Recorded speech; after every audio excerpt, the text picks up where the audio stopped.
Welcome to my channel. आज हम देखेंगे causes of cell injury.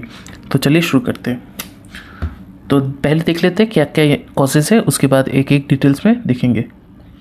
Hypoxia and ischaemia, toxins, infectious agent, immunologic reaction, genetic abnormalities, nutritional imbalances, physical agents and ageing.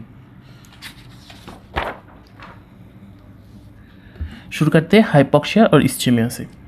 Hypoxia means oxygen deficiency.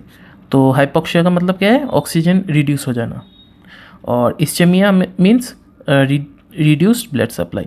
तो देखिए, hypoxia मतलब कि oxygen कम होना, और ischaemia का मतलब बॉडी में ब्लड सप्लाई कम हो जाना किसी रीज़न की वजह से। Both deprive tissue of oxygen, दोनों ही ये दोनों ऑक्सीजन को रिड्यूस करता है, मतलब कम कर देता है बॉडी में। ये दोनों रीज़न ही, हाइपोक्सिया और ischemia. Ischemia in addition results in deficiency of essential nutrients. अभी देखिए, ये दोनों तो देखिए, रिड्यूस ब्लड सप्लाई के कारण एक तो ऑक्सीजन तो कम हो रहा है, और प्लस एसेंशियल न्यूट्रिएंट्स भी कम हो रहा है। And built up of toxic metabolites. अभी टॉक्सिक मेटाबॉलिट्स क्या है? बॉडी में कुछ बाई प्रोडक्ट्स बनते हैं, बॉडी में जो फंक्शंस होता है उसका कुछ बाई प्रोडक्ट्स बनते हैं। वो बाई प्रोडक्ट्स बॉडी के लिए हार्मफुल होता है, तो उसको हम बोलते हैं toxic metabolites. Most common causes of hypoxia is ischemia. तो मोस्ट कॉमन कॉज क्या है हाइपोक्सिया होने का? इस्चेमिया। तो हाइपोक्सिया हो सकता है इस्चेमिया की वजह से। इस्चेमिया मतलब आर्टेरियल ऑब्स्ट्रक्शन। आर्टेरियल ऑब्स्ट्रक्शन की वजह से हाइपोक्सिया हो सकता है। Oxygen deficiency can also result from inadequate oxygenation of blood, which can be caused due to a variety of disease such as affecting lungs, variety of disease affecting lungs. तो देखिए, oxygen deficiency can also result from इनएडिक्वेट oxygenation of blood. तो एक तो हो सकता है कि blood ठीक ढंग से ऑक्सीजनेशन नहीं हो रहा है, मतलब ऑक्सीजन मतलब एच बी ऑक्सीजन के साथ ठीक से बाइंड नहीं हो रहा है। ये एक हो सकता है, मतलब बहुत सारा रीज़न है। ठीक है, मैंने ये एच वाला एक एग्जांपल दिया। तो कुछ ऐसा डिजीज़ हो सकता है कि लंग्स में ऑक्सीजन का एक्सचेंज नहीं हो रहा है, तो a variety of disease affecting the lung, जैसे कि न्यूमोनिया एक और डिजीज़ हो सकता है, एम्फाइसीमा। तो ऐसे हो सकता है। फिर reduction of oxygen carrying capacity of blood as with anemia. तो एनीमिया होता है तो क्या होता है कि ब्लड काउंट कम हो जाता है। तो ब्लड काउंट अगर कम हो जाएगा तो oxygen carrying capacity of blood भी कम हो जाएगा, तो ऑक्सीजन उतना कैरी नहीं कर पाएगा जितना नॉर्मली करता है। तो एनीमिया होने के कारण ये reduction of oxygen carrying capacity होता है। फिर carbon monoxide poisoning.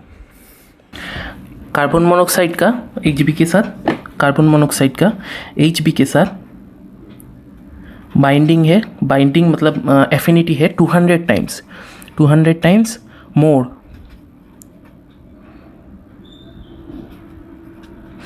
More than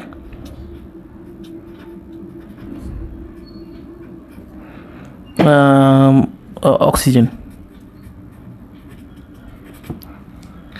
तो इसी वजह से क्या होता है कि अगर कार्बन मोनोऑक्साइड बाइंड कर जाता है, एक बार अगर बाइंड कर गया ब्लड के साथ, तो वो ऑक्सीजन लेने का कैपेसिटी कम कर देता है।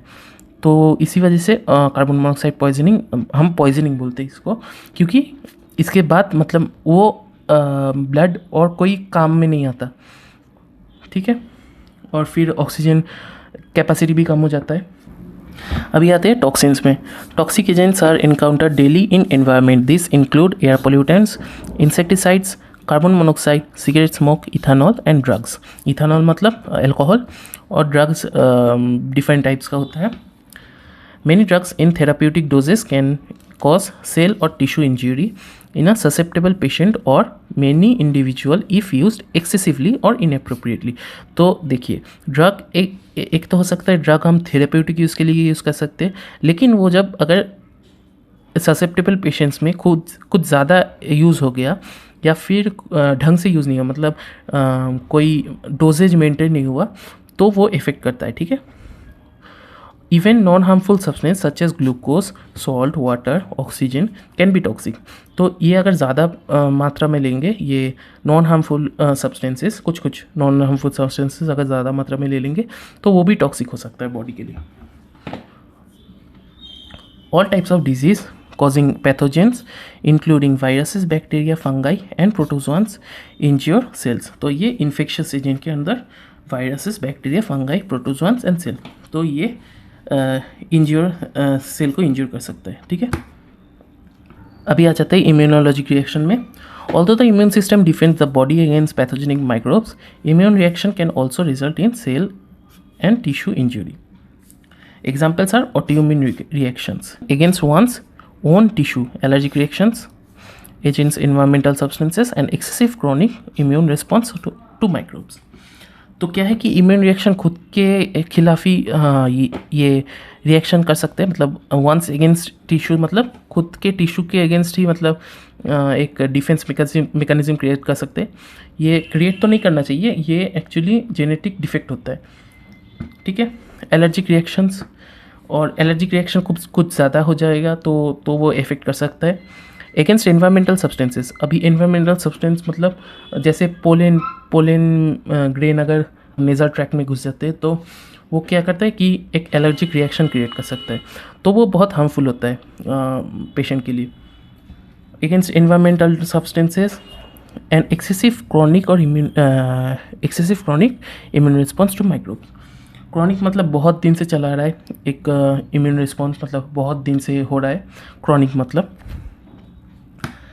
अच्छा, ये ऑटोइम्यून का एक एग्जांपल हो सकता है कि हाशिमोटोस डिजीज़, रूमेटॉइड आर्थराइटिस, जो एक ऑटोइम्यून डिजीज़ है। ठीक है, in this situation immune response produces inflammatory reaction which are often the cause of damage to tissues.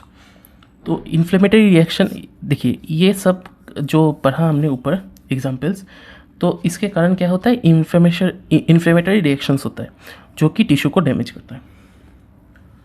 अभी आ जाता है जेनेटिक एबनॉर्मलिटीज़ में। Genetic alteration can also result in pathogenic changes. Genetic defects में cause cell injury because of deficiency of functional proteins. देखिए genetic abnormalities मतलब क्या है कि जेनेटिकली कुछ चेंज हो जाना, एबनॉर्मल हो जाना।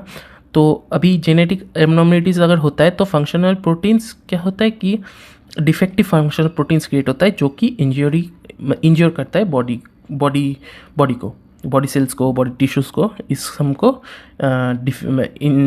इफेक्ट करता है। Example damage DNA, misfolded proteins, both of them trigger cell death when they are beyond repair. तो देखिए कि अगर सेल में एक होता है कि एक खुद से रिपेयर करने का एक कैपेबिलिटी होता है, तो अगर ये डैमेज डीएनए या फिर मिसफोल्डेड प्रोटीन, मतलब मिसफोल्डेड मतलब गलत फोल्ड होता है, मतलब प्रोटीन्स में बहुत फोल्ड होता है, तो अगर वो कोई गलत फोल्ड हो गया तो क्या होता है कि वो रिपेयर नहीं कर पाता है, तो तब क्या होता है कि वो सेल डेथ हो जाता है। ठीक है, इसके बाद आता है nutritional imbalances. Malnutrition is a major cause of cell injury. Excessive dietary intake may also result in obesity, which is underlying factor for many diseases such as diabetes mellitus and atherosclerosis। देखिए malnutrition क्या होता है कि cell अच्छे से मतलब nutrition नहीं ले पाएगा तो सेल डेथ हो जाएगा। और एक्सेसिव डाइटरी इंटेक में ऑल्सो रिजल्ट इन ओबिसिटी। तो ओबिसिटी मतलब फैट का स्टोरेज होना, बॉडी में बहुत सारा फैट अगर स्टोर हो गया तो उसको हम बोलते हैं obesity, which is a underlying cause for many disease. तो इसके वजह से क्या होता है, मतलब बहुत सारा डिजीज़ होता है ये ओबिसिटी के कारण। और ये क्या होता है, टाइप 2 डायबिटीज़ होता है और एथेरोस्क्लेरोसिस। एथेरोस्क्लेरोसिस क्या होता है कि ब्लड में, ब्लड कैपिलरीज में या फिर आर्टरीज में आर्टरीज को ब्लॉक हो जाना, मतलब प्लक फॉर्मेशन होना, उसको हम बोलते हैं एथेरोस्क्लेरोसिस। मतलब वहाँ पर ब्लॉक हो जाएगा तो वो इस्केमिया कॉज हो सकता है। मतलब अगर हार्ट में हो गया वो, ये अगर एथेरोस्क्लेरोसिस अगर हार्ट में हो गया तो वो हार्ट अटैक कर सकता है। ठीक है, physical agents, trauma, extremes of temperature, trauma मतलब इंजरी, एक्सट्रीम्स ऑफ टेम्परेचर मतलब बहुत टेम्परेचर मतलब या फिर या तो बहुत गर्म या फिर बहुत ठंडा। रेडिएशन मतलब जो रेडियो एक्टिव एजेंट्स है वो रेडिएशन, या फिर सनलाइट से जो यूवी रेज आता है वो रेडिएशन। तो बहुत सारे तरीके का रेडिएशन होता है। इलेक्ट्रिक शॉक हो सकता है। Sudden changes in atmospheric pressure, all have wide ranging effects on cell. Aging, cellular senescence मतलब ये डेथ को बोलते हैं सेनेसेंस।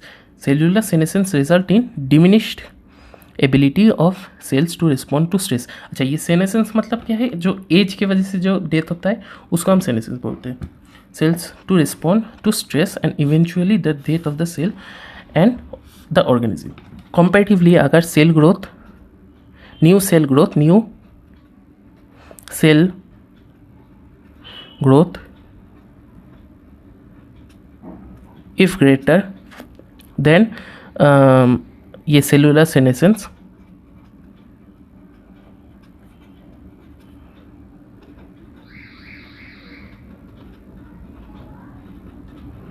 देन ये ग्रोथ होता है, तो ये रिजल्ट करता है ग्रोथ।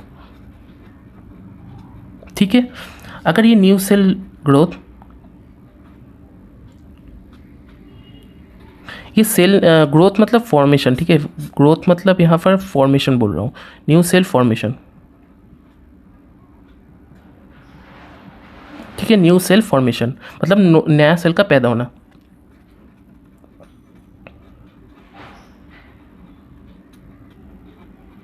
अगर ये लेसर होगा देन सेलुलर सेनेसेंस,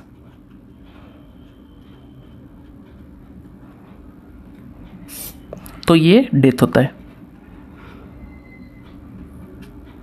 ठीक है, तो ये केस ये इसमें हो रहा है। तो cellular senescence result in diminished ability of cells to respond to stress. तो स्ट्रेस देखिए, अगर सेल फॉर्मेशन नहीं होगा और सेलुलर सेनेसेंस ज़्यादा होगा तो एक्चुअली क्या है कि पूरा ऑर्गेनिज्म ही डेथ के तरफ बढ़ रहा है। तो यहाँ पर ख़त्म होता है आज का वीडियो, जहाँ पर हम देखे कॉजेज़ ऑफ सेल इंजरी। बहुत ईजी टॉपिक था। तो आप अगर ये नोट्स चाहते हैं तो मैं डिस्क्रिप्शन में दे दूँगा, आप वहाँ से डाउनलोड कर सकते हैं। और थैंक यू आज का वीडियो देखने के लिए। मिलते हैं अगले वीडियो में।